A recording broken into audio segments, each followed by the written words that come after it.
to another episode of Better Parents. Today we are going to talk about internationalization.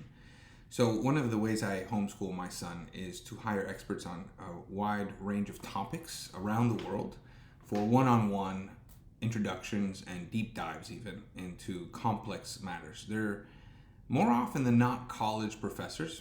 I pay them by the hour. You'd be surprised how inexpensive it is compared to the relative value of the information and that one-on-one attention my son is getting.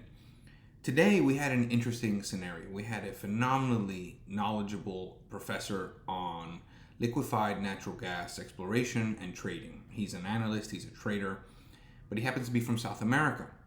And his English is very marked, and sometimes his English words aren't easily understood by the untrained ear. Which brings me to my point of this lesson. Even those scenarios are learning lessons for you and your child.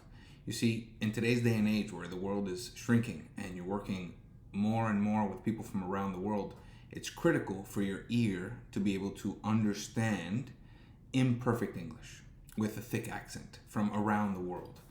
The more you expose yourself and your child to these different accents, the more people you'll be able to communicate with over time, which will open more doors and opportunities.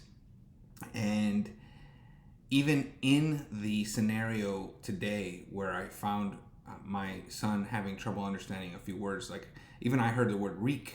I'm like, what's a reek? Is it like a Game of Thrones thing? And he was trying to say rig. And then my son said, oh, rig. And so afterwards, I had the opportunity to tell my son. And by the way, what he did is something I've done in the past. I might even do it again in the future by mistake. But it was an opportunity to teach my son, when you finally understand what someone was trying to communicate to you, don't be so overtly obvious that it was their accent or pronunciation that didn't allow you to understand, so that you don't necessarily make them uncomfortable, which leads us into business protocol or just human dialogue protocol. And so every opportunity, or every difficulty perhaps, allows us to expand our knowledge and experiences, right? It reminds me of a story Michael Caine said. If you don't know who Michael Caine is, he's Alfred in the Batman series, the butler. He was talking about his early years on stage, where he was trying to come on the stage during a practice rehearsal, and there's a chair blocking the door. And he says to the producer, I can't come on stage, there's a chair blocking me.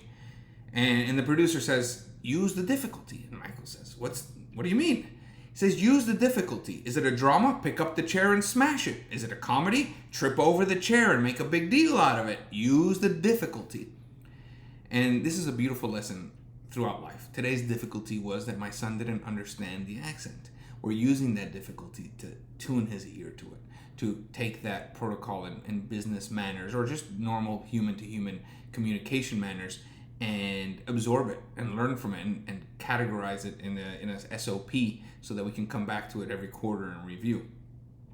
This went a little longer than I expected today. I hope you got some value from it. Go ahead and hit that thumbs up, leave a comment, and subscribe. Share this with your friends. I'll see you tomorrow.